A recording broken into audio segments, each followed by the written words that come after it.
All right, sweet. All right. So what's going on, buddy? How are you?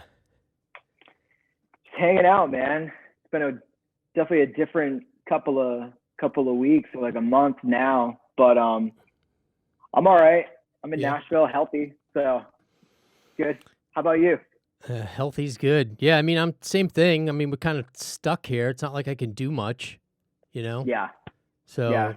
it's a little tough to get creative. I mean, it's good that, you know, you and I saw Troy was doing, you know, you guys are doing IG lives and putting out videos and that, I mean, at least you can get creative. I mean, that's a huge thing. Yeah, man. It's really like, at first it was kind of like, all right, how long is this going to last?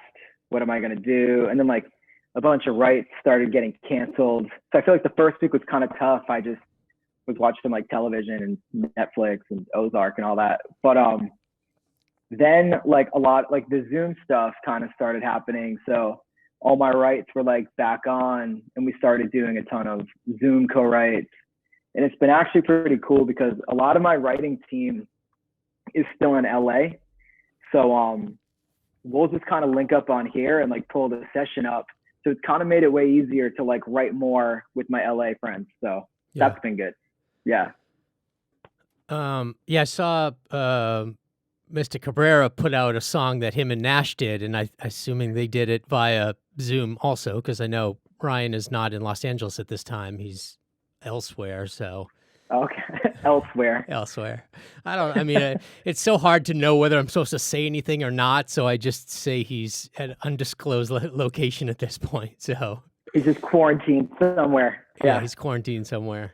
But yeah, I saw that, and I saw that Nash, the Hot Shell Ray guys, did a song too about being like quarantined, like bored at home, and even so, yeah, same thing. It's been cool with the remote stuff. I have a single coming out tomorrow.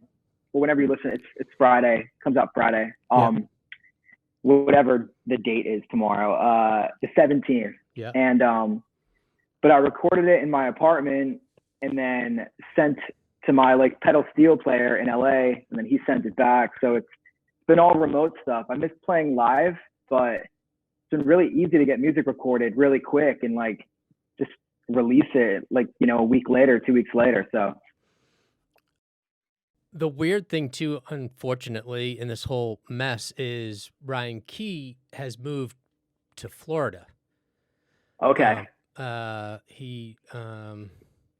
We'll just leave it at that. I mean, it's just something that unfortunately happened. And I found out the other day, so he's been working with Mendez from Yellow Card. They've been writing and doing a whole bunch of stuff.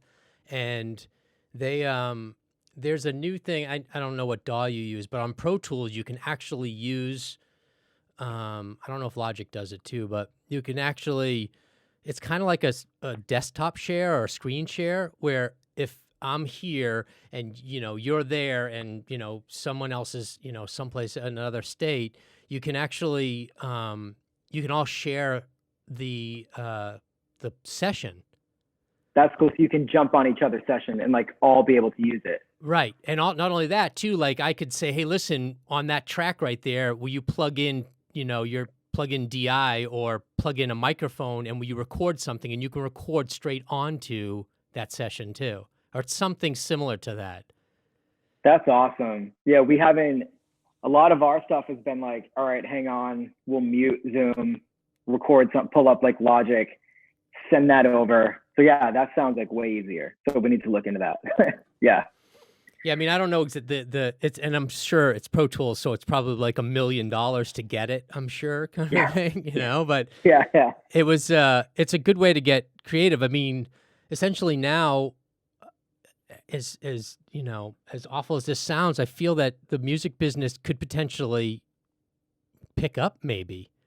You know what I mean? Like it Yeah. could actually do something, um, because there's people need content, and with For sure. content they need music. You know what I mean? Yeah. So this could be a good time for that. And plus, you're actually getting people who have to call you back now. Like, Yeah. you know what I I mean? know. It's Like like, when what else there's are you doing? right. Like, seriously, what are you doing? Like I have, I'm trying to schedule these meetings and they're not as easy because on top of it, you're not busy. There's probably a lot of, use the terminology, mental health issues in this. You know what I mean? Like people are probably depressed or haven't Yeah. showered in 2 weeks and stuff. So I have to kind of take that into Of course. um. I want you to know I put on jeans for this. So Oh this really? is big. That was I big didn't. for me. No I have sweatpants today. shorts. Nice. There you go. You get this. This is all you get. And I threw a comb through my hair. That's about it. I mean, at this Yeah, point, I even everyone. showered. Oh yeah. I Mm. did. The last episode, I showered and I put on nice clothes and brushed my teeth, and I'm going, what am I doing right now? Like this person is Yeah. a bazillion miles away. What could possibly? They can't smell me. They don't know what's going on here. So I gave up on the It's been so pants. different though, man. It's definitely been like, it's cool that we're able to do this. Like, yeah, in a weird way, it's like, I don't know, it's bringing a lot of people closer, you know?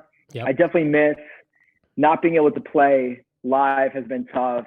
We were supposed to do South by Southwest, and it was like, as it was kind of getting closer, I remember being like, all right, this is starting to look a little sketchy.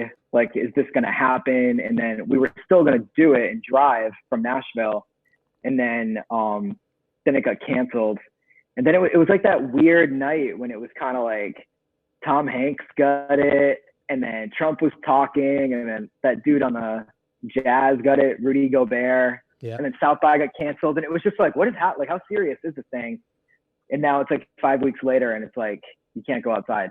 It's very strange.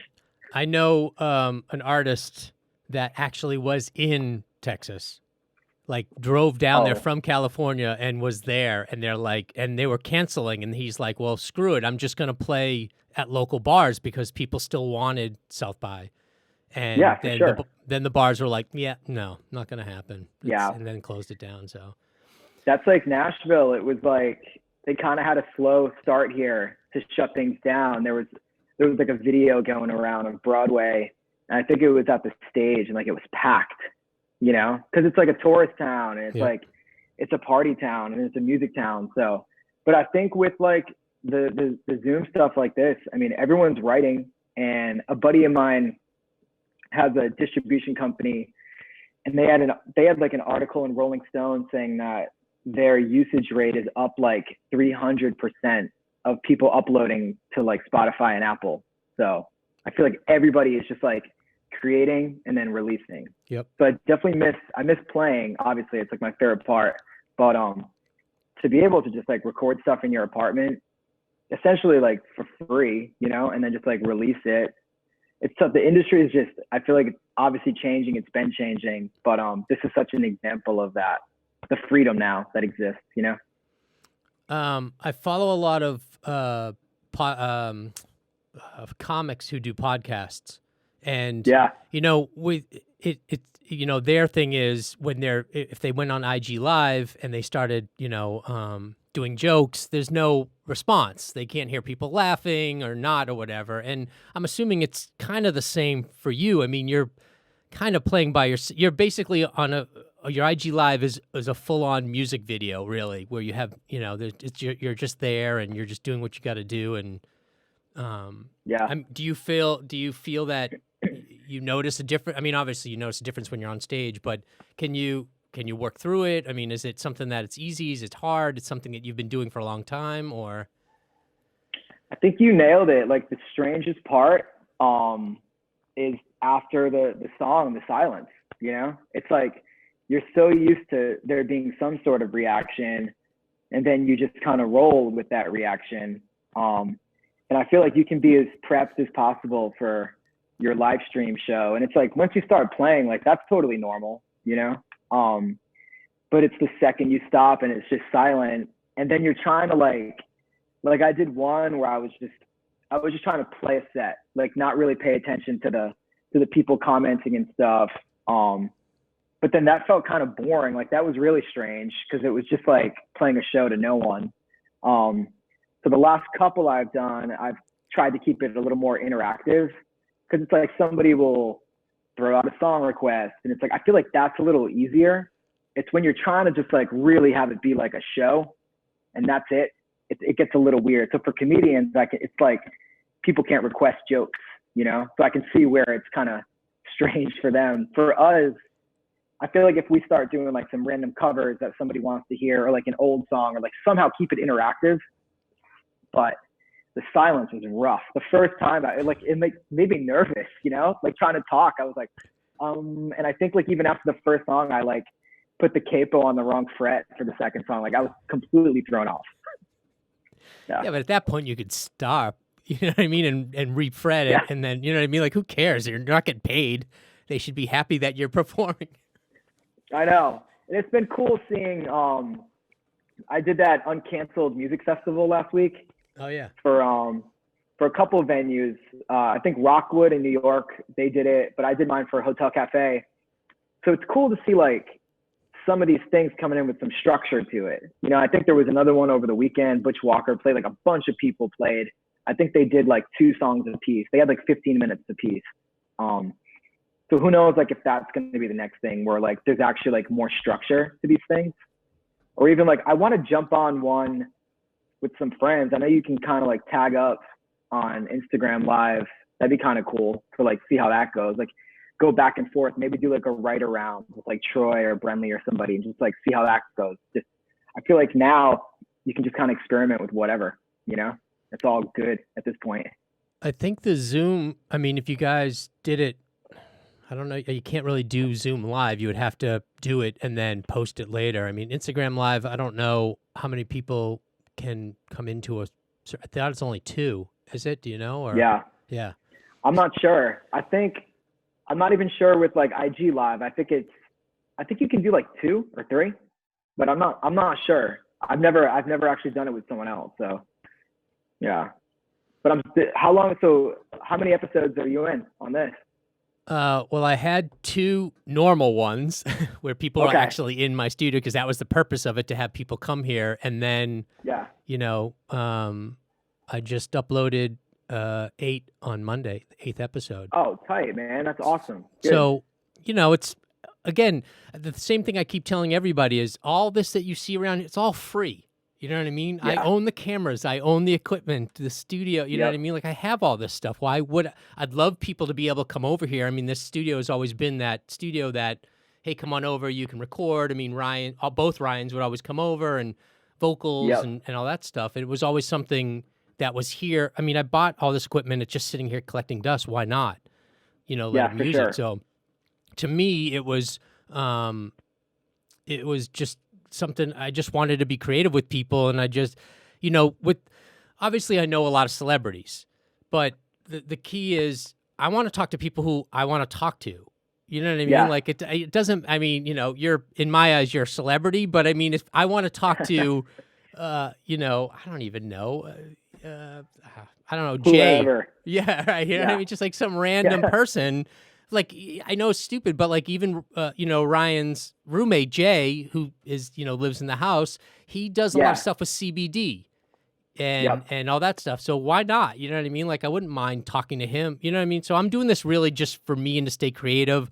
If it can get you or anybody that I interview a few new fans, great. You know what I mean? It's just like, if I'm not sitting right here talking to you right now, I am watching Netflix or Hulu or Disney or whatever. So same, dude. And it's like, you have such a great spot. The studio is so great. And it's funny, I keep thinking that you're down the street from me because we used to live down this, and it's like, for some reason, I keep forgetting that I'm in Nashville. Like literally this entire time, I keep thinking you're down the street. it's like kind of messing with me. Let's talk about that. So you moved to when was your move? You've been there. How long have you been there now? So I moved back to Nashville last June. So I've been there for almost a year. Oh, yeah. wow. Yeah. So and I was here for a long time before LA. I was in Nashville from 2009 to 2015. But you started in Rhode Island, right? That's where you first. Okay. Yeah. So I'm originally from West Warwick, Rhode Island, and so it's like right outside of Providence. Mm-hmm. Really small little town in Rhode Island, and yeah, that's where we started. It kind of somehow Rhode Island had a really good local music scene when I was younger, so we just kind of like dove into that in high school. So we've kind of been going ever since then. So yeah, Rhode Island was where it all started. So you were in a band, and then you guys collectively, did you guys leave Rhode Island to go to Nashville the first time? Yeah, okay. We started in high school. We all went to high school together, and then we did like the local band thing, and then started doing like the van and trailer thing, that scene. And then we actually got introduced. Well, no, we actually found. It's a weird story. I heard Taylor Swift's first record. Like, I remember hearing her first single on the radio, and at the time it was weird. I was really into like some kind of country music, like some of the early Keith Urban stuff, and like the old Ryan Adams stuff. Like I was really, I don't know, I was trying to get out of like the emo genre into like more singer-songwriter stuff. Anyway, I heard Taylor, and I ended up reaching out to her producer, this guy Nathan Chapman. I just emailed him one day, and he wrote back, and that's when we drove to Nashville. And then he decided like he wanted to work with us. So like as a band, we all moved to Nashville together. So. And then how long? Yeah, that was in 2009. Yeah. Okay, and then you were in Nashville for how long? So we were in Nashville up until 2015. So it was a while. I mean, we really like, it was kind of crazy, man. We all moved into a house together, this like duplex. My rent was literally like $325 a month. It was pretty amazing. And we all worked at the mall down the street together. And then we would like, I'd work my shifts at the mall, and then at night I'd go to Sony and write with Nathan. And we wrote this 4-song EP, and that EP ended up getting to Atlantic, and then they flew us up to New York. And we had like just moved to Nashville. Like we had moved to Nashville in like August, and then by November or December, we were like, we're showcasing for Atlantic, and then we signed a deal, I think like right after Christmas. So it was so quick. And I think we were like pretty spoiled. We were like, oh, this is easy. Like, this is how quick this happened. And then we were in the label system for like 5 or 6 years after that. So it wasn't quick. And then you guys disbanded basically and went your own separate ways. And then you moved to Los Angeles. Yeah, it was tough. We kind of got thrown in like we were really young, and it was tough going from like, being such an indie band to being on a major label. It was cool because we got to write with a ton of different people. We basically got to write with everybody. And it was awesome because like going into that, we used to write songs in my parents' basement. So I got to really write with like all these great songwriters on Music Row and really learn how to write songs. But we started to kind of chase a single, try to chase a radio single, and it just wasn't happening, and we weren't happy, and I think the label was kind of bummed. So we asked out of our deal, and at that point they were like, yeah, this isn't really working out, and so we left. And then as a band, we moved to LA together too. And so I remember, but it was kind of cool because right before we moved to LA, we started doing a lot of touring.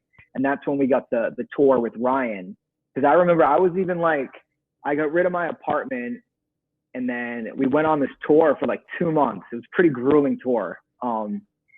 And part of me was like, oh, well, maybe I'll move to like New York or something. I've always wanted to live in New York, But then I met Ryan and everybody, and they convinced me to like moved to LA, and then within right after that tour, I'm like, yeah, I'm moving to LA. And then I lived in Studio City with everybody, and it was awesome.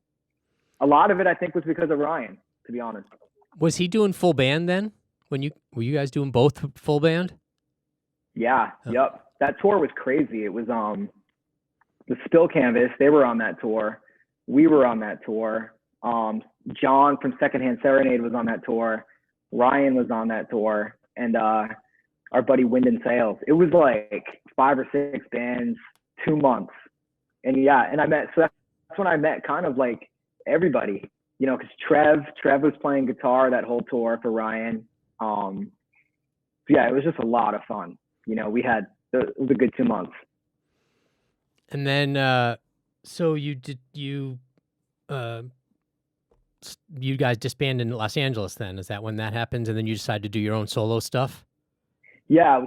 So we started to do the whole, Hollywood band thing, which is tough. And I feel like we were in it. We did a lot of like hotel cafe stuff. And then, we did the Troubadour. We did all that. We were definitely like a Hollywood band.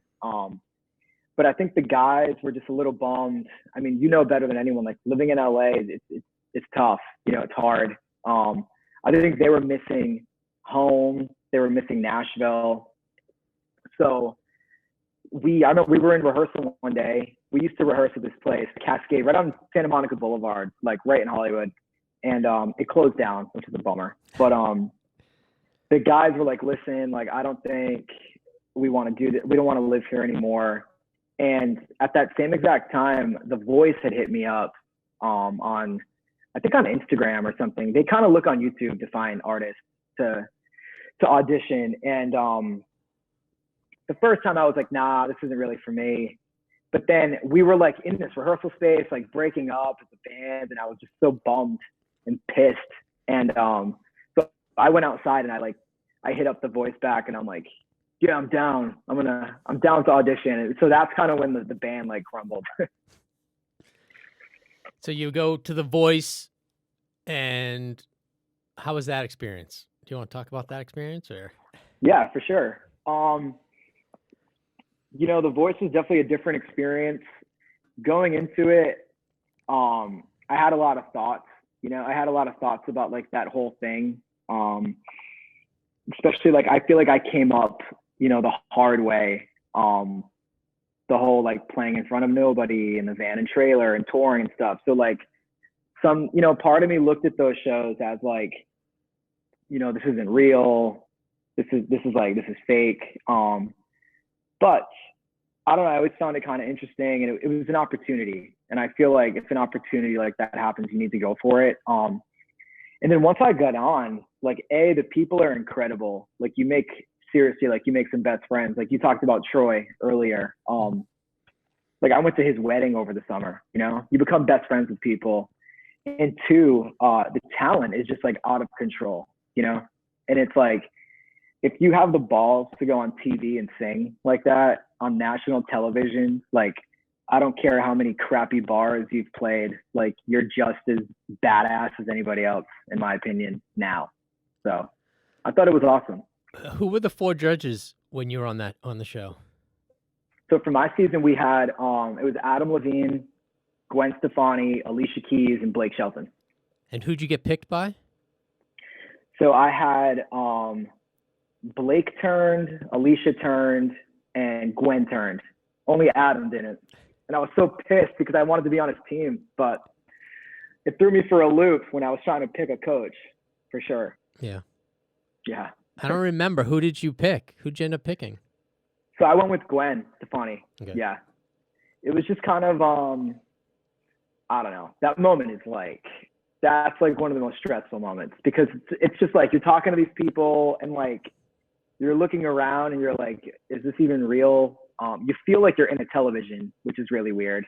And then like my whole family was off to the side. I don't know. It was weird. Part of me was just like, I don't know. Like I was kind of excited just to like get off stage. Like, you know what I mean? Like I like performing and like I'm, but at that point I was just like, man, this is like really stressful. But I feel like everything Gwen said sounded cool, and I liked that she was in a band for a long time. I felt like I could relate with her on that. And yeah, So I went with Gwen. Yeah. And then, sorry, I wasn't a fan of the show. I'm a fan of yours, not a fan of the show. How far did you get? How far did you get to? Yeah.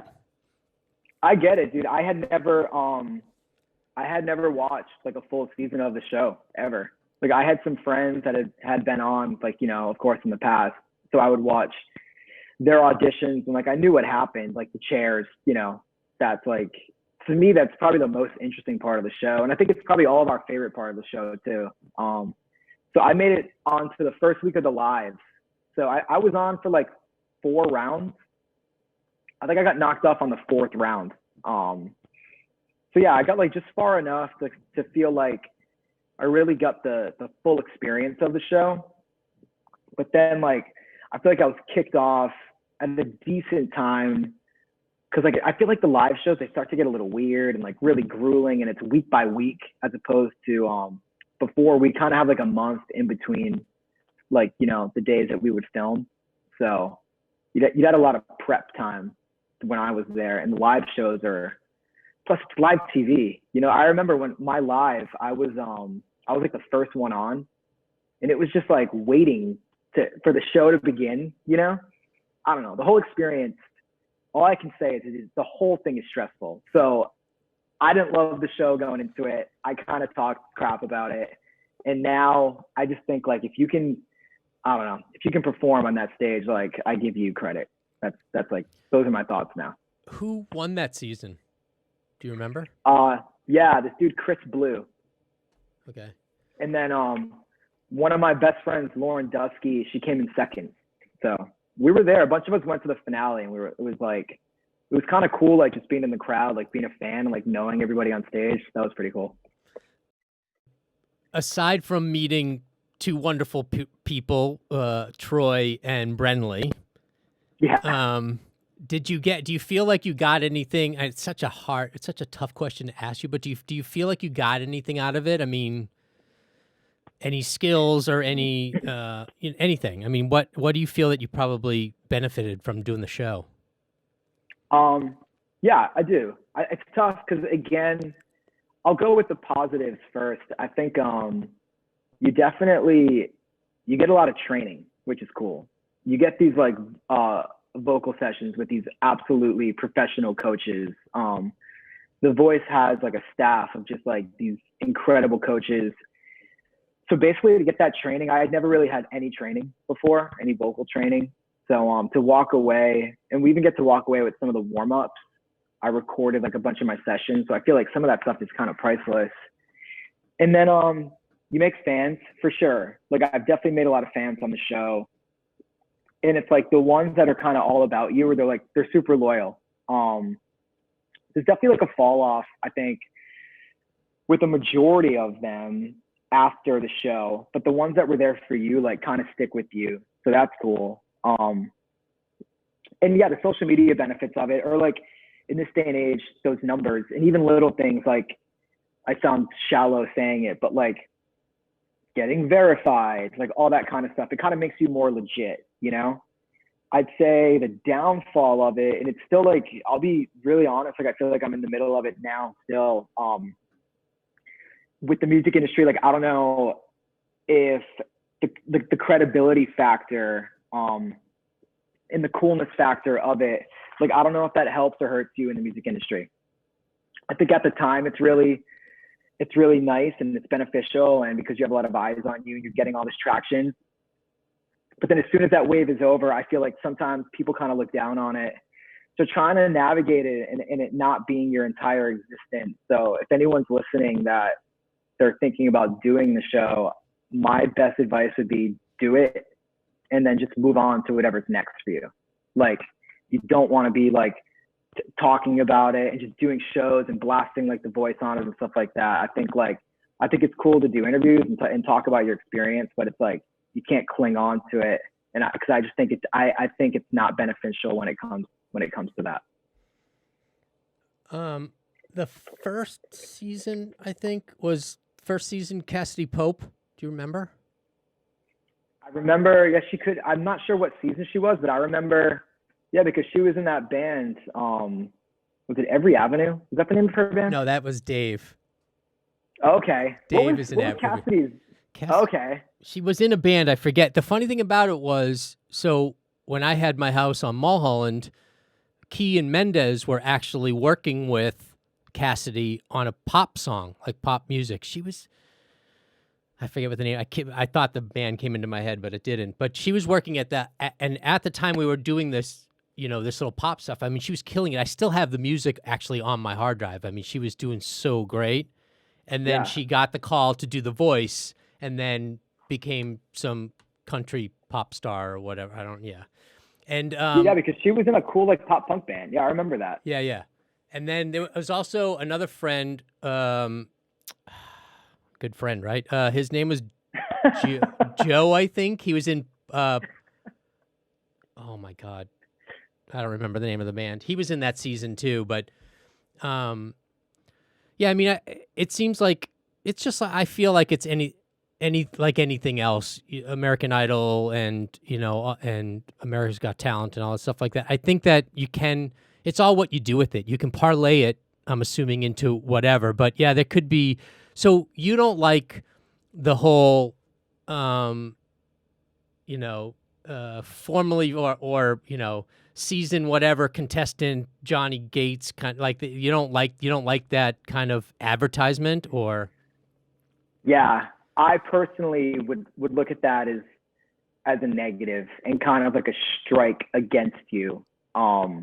If you're trying to do something in the industry, I think it's cool to kind of capitalize on it for maybe there's like 3 to 6 months after, your season where you can, because I mean, at the end of the day, like this is a job, and I think you can capitalize on it. I think you should try to get out and tour right away. That's what Troy and me did. We like hopped in minivans and toured the country for like 2 months,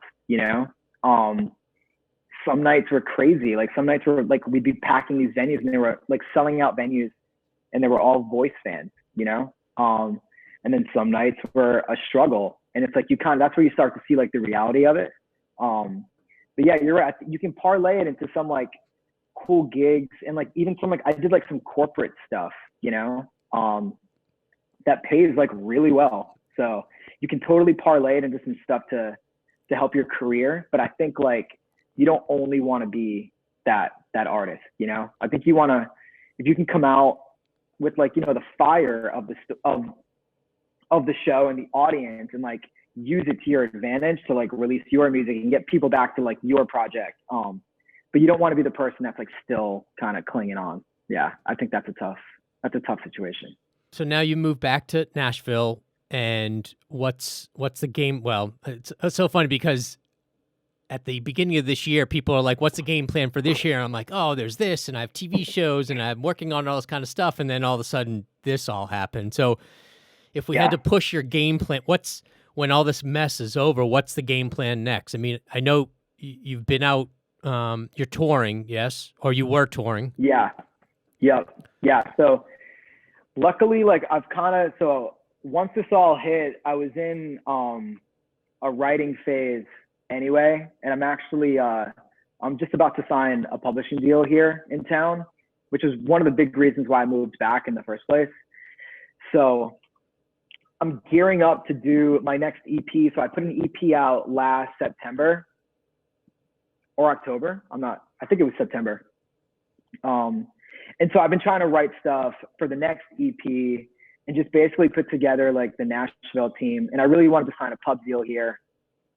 And so as this happened, like literally we were in negotiation. So like it was tough because like everything did get kind of put on hold, but fortunately for me, like I didn't have to get pulled off the road or anything.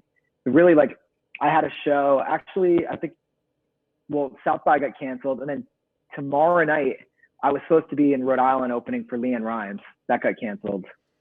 Yeah.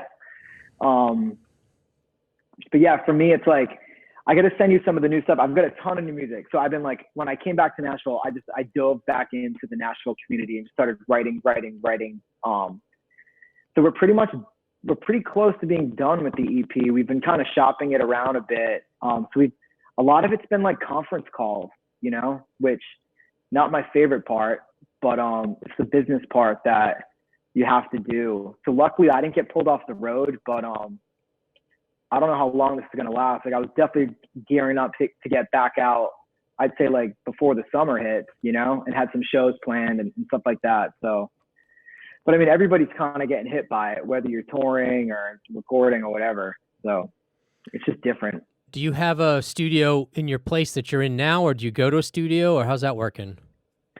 So I've got a little makeshift studio here. You're kind of looking at it. It's like you can see, like I've got all my whatever, you know, and I've got my guitars and mics and all that stuff, and I've got some preamps. And so yeah, I kind of come out here every day and just hop. I'll try to like wake up, put some ideas together, and like hop on Zoom and then see what we can come up with.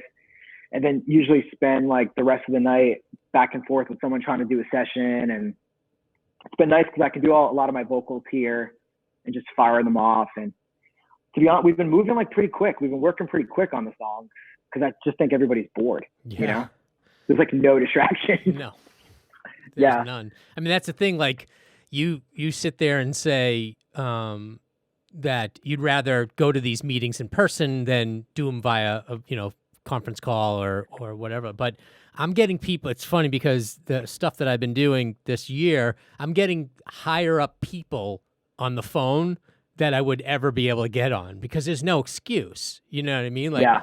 I'm getting heads of, not studios, but heads of production companies. I'm actually having cell phone conversations with them or Zoom conversations with them. I mean, it actually is, it's beneficial because there's no, like you said, there's no excuse. Like, what are you doing that you can't do that? Now, you, in your situation, you're recording. So if you have a, you know, you get up in the morning, like you said, you have your coffee or whatever, and you start writing and doing all that kind of stuff. So you have kind of like, and you don't want to break that momentum, especially because you have that time right now. So, I mean, that's a huge positive. Yeah, I feel like I've definitely fallen into somewhat of a routine. I'm lucky. I've got a coffee shop up the street that's like still open. Do the mask thing, you know, and like there's a Whole Foods down the street. Try to go like early in the morning and just get whatever like, you know, we need for the week. I hate being in there. It's like, I don't know, it's creepy. Or like going to the pharmacy or whatever. But I feel like I've got a routine down, and I'm trying to do like, that's why I was really bored. And that's why I was like, well, I should just record something quick in the apartment and release it on my own. So that's the song that's coming out, Sucker Punch. Then I'm trying to do like the IG lives and just like somehow keep busy with it. But at the same time, like not do too much, you know? It's like, I don't want to do too many IG lives. So maybe like, I want it to kind of feel like it's an event or a show. I don't know. I'm still trying to figure out like what works best for me. Yeah, I don't think anyone's figured it out. It seems like people want content, but they don't want too much content, and they don't want the same content over and over again. So yeah, it's definitely to be able to change up, you know, if you're doing something with like, you know, if you're doing it with Troy or if you're doing it with somebody else, then changing it up is obviously a plus. But yeah, doing it by yourself, there's only so many times they're going to, unless you do it interactive, like you said, where they're, hey, will you, you know, tell me what cover you want me to cover this week, or, you know, that kind of stuff. So yeah, I think the interactive stuff is kind of the way to go. And partnering up with people, like I partnered up with, there's a blog, Sounds Like Nashville. And so basically like what they've been doing is every day they give their Instagram to a different artist, and that artist takes over their stories every day. So that was kind of cool. And then like at the end of the day, most of the people do like an IG live, you know? I actually think Brenly, she may have done like one of their Facebook lives, or maybe she did take over their stories one of these days. But so I feel like those partnerships are kind of cool. And yeah, everybody's just kind of figuring it out. And for me, it's like, it's been kind of nice writing with my LA friends more, you know? It's like, I write a majority of my stuff with them. So to be able to get back doing this every day with them has been kind of nice. Like, I'm not going to lie. So you're staying there. You're not moving anyplace else anytime soon. No, I mean, the goal for me is to get back to LA, like 1000%. I felt like I needed to come back to Nashville because a lot of my roots are here. A lot of the people in the industry that I know and have really good relationships with are here. And even sonically, like, I don't know, I consider myself a Nashville songwriter. I don't know if it's because when I moved here, I was still kind of young and I was, figuring it all out. And I think it left a really big impression on me. But I miss LA. Like, I miss it. Yeah, I miss it more than anything. And I miss my friends out there. And so the goal for me is, like, if, I wanted to come back here and establish, like, I was in a band for so long and then doing the solo stuff. I needed to establish the solo thing a little more. And that's why this publishing deal has definitely helped. And now we're having some conversations with like labels and stuff. Just trying to get back to where I felt like I had the band, And then once I can get that kind of done, yeah, I definitely want to get back. Like, how can you not? I miss LA. The solo stuff. Are you going to do? Are you planning to go out with a band, or are you going to do it strictly solo? So I've been kind of messing with some different options. I like for the show to kind of be a little half and half. So I think ideally it would be that. I took a lot of that from, I'm a big Butch Walker fan.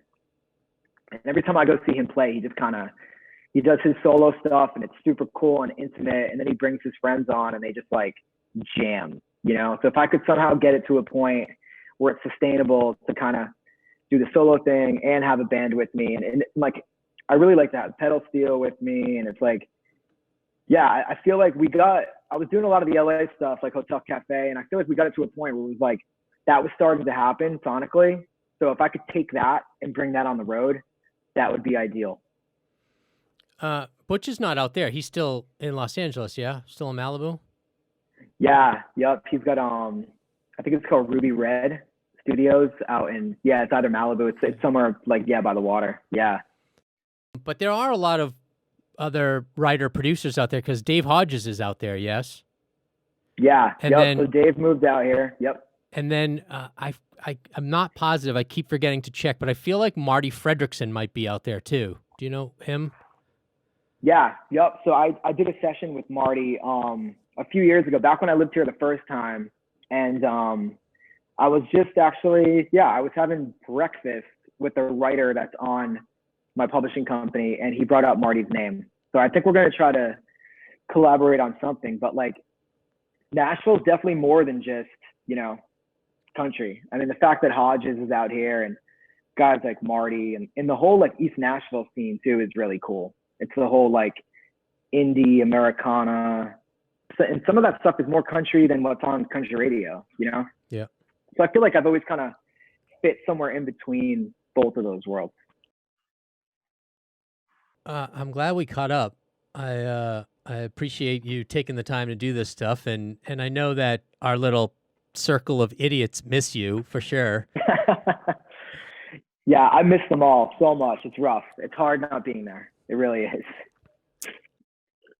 But so you are gonna you're gonna perform Sucker Punch for me at this point, because you're giving me. That's what you're gonna do, right? And that comes out. Yeah. And that comes out tomorrow, or if we release this, it comes out today, basically. Meaning, exactly. Okay, yeah. Either way, it's out now. So. Yeah, it's out now. It's out now. And then where's it going to be? YouTube? Do you have it on? Where are you putting all your music? Like, let's get to your social media stuff. Yeah, for sure. So it'll be on Spotify, Apple. Like, it'll be streaming everywhere. So this one is definitely different for me just because like it's a quick demo that I did in my apartment. I just wanted to get something out. But my catalog, like, everything's on Spotify and Apple.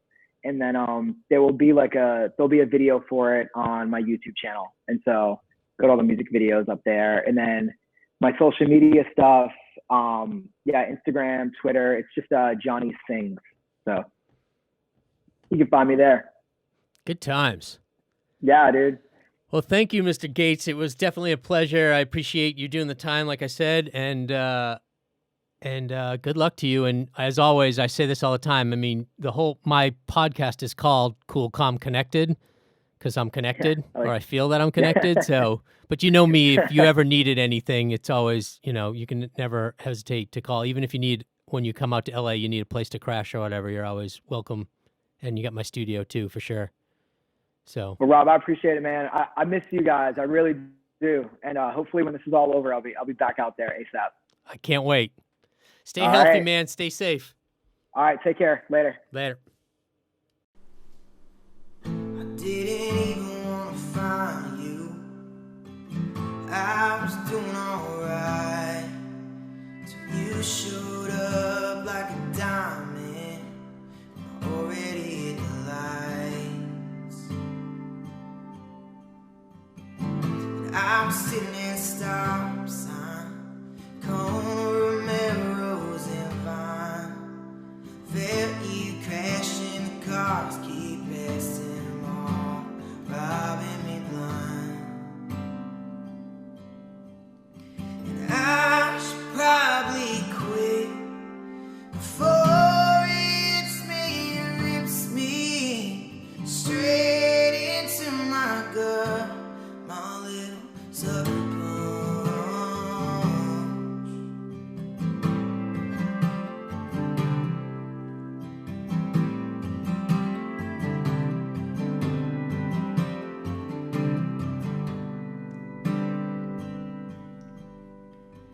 So tell me, what were you thinking? Did you save your last breath? Is it all just fine and you don't need more time before we put this to the test? 'Cause I came down with the fever the day I knew it was you.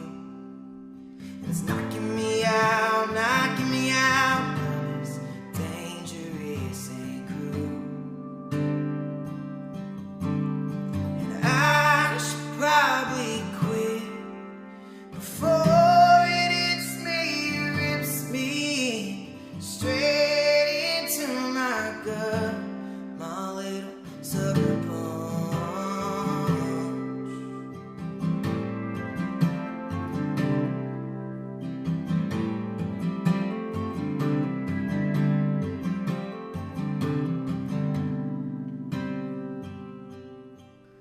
Oh, we need tonight to find something more. Best that wake up together on the floor.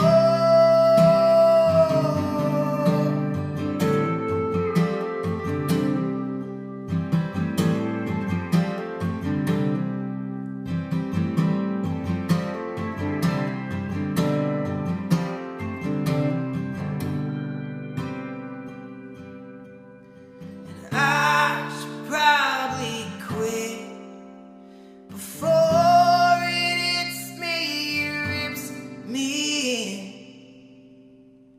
straight into my gut, my little sucker